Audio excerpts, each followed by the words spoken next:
Rescue team को हादसे के 2 हफ्ते बाद ही 2 पायलट और बच्चों की वालदा की डेड बॉडी मिल चुकी थी, मगर इस वक्त तक बच्चे बहुत दूर निकल चुके थे। उनकी वालदा की डेड बॉडी से लग रहा था कि जैसे उन्होंने कुछ दिन सरवाइव किया हो, क्योंकि उनके ज़ख्मों पर बाकायदा कपड़ा वगैरह लपेटा गया था।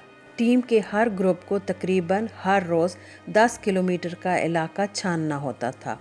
रेस्क्यू एहलकारों को इस्तेमाल शुदा चीज़ें जा बजा मिलना शुरू हो गई थी, जैसे कि फीडर, रिबन वगैरह, मगर वो बच्चों को तलाश करने में अब भी नाकाम थे।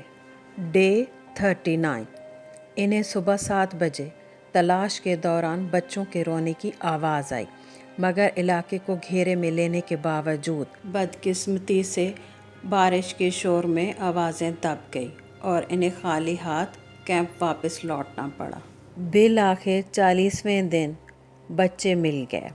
सबसे बड़ी लड़की, जिसकी एज थी 13 साल, उसका नाम था लेस्ली। उसने रेस्क्यू टीम को बताया कि मेरी वालदा जहाज़ गिरने के बावजूद भी ज़िंदा थी। वो बहुत ज़्यादा ज़ख्मी थी। मेरी वालदा ने मुझे कहा कि मुझे बाकी बच्चों को लेकर यहाँ से चले जाना चाहिए, कोई इमदाद ढूंढनी चाहिए, मगर मैं इन्हें छोड़ने के लिए तैयार न थी। इन्होंने मुझे ज़रूरी हदायत भी की, जैसे हमें पानी या नदी वगैरह के साथ साथ सफ़र जारी रखना चाहिए ताकि हमें जल्द अज जल्द रेस्क्यू कर लिया जाए। हम दिन भर खाने की तलाश और इधर उधर मदद की तलाश में रहते, मगर हम शाम को जहाज़ के पास आ जाते, जहाँ पर हमारी वालदा 4 दिन तक मौजूद रहीं। मगर बिल आखिर चौथे दिन सुबह मैंने अपनी वालदा को देखा तो वो मर चुकी थी। हमने वालदा के कहने के मुताबिक दरिया के किनारे ही आगे बढ़ने का फ़ैसला किया था। याद रहे, इन बच्चों का ताल्लुक़ एक मकामी कबीले हीटो से था। इस कबीले के बच्चों को बचपन ही से जंगल में सरवाइव करने के तरीके सिखाए जाते हैं।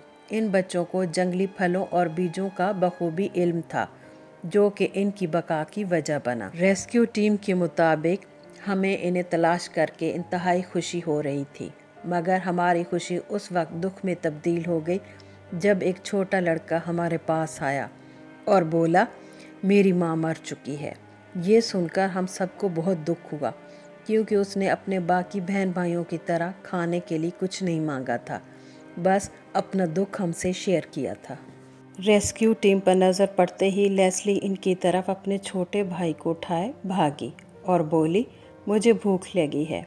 रेस्क्यू टीम ने सबसे पहले इन्हें खाने के लिए कुछ दिया, फिर इन्हें मकामी आबादी में मुंतकिल किया गया। उसके बाद इन्हें तिब्बी इमदाद के लिए हॉस्पिटल में एडमिट कर दिया गया। अगर मेरी वीडियो पसंद आई हो तो लाइक करें, सब्सक्राइब करें। Thank you. अल्लाह हाफ़िज़।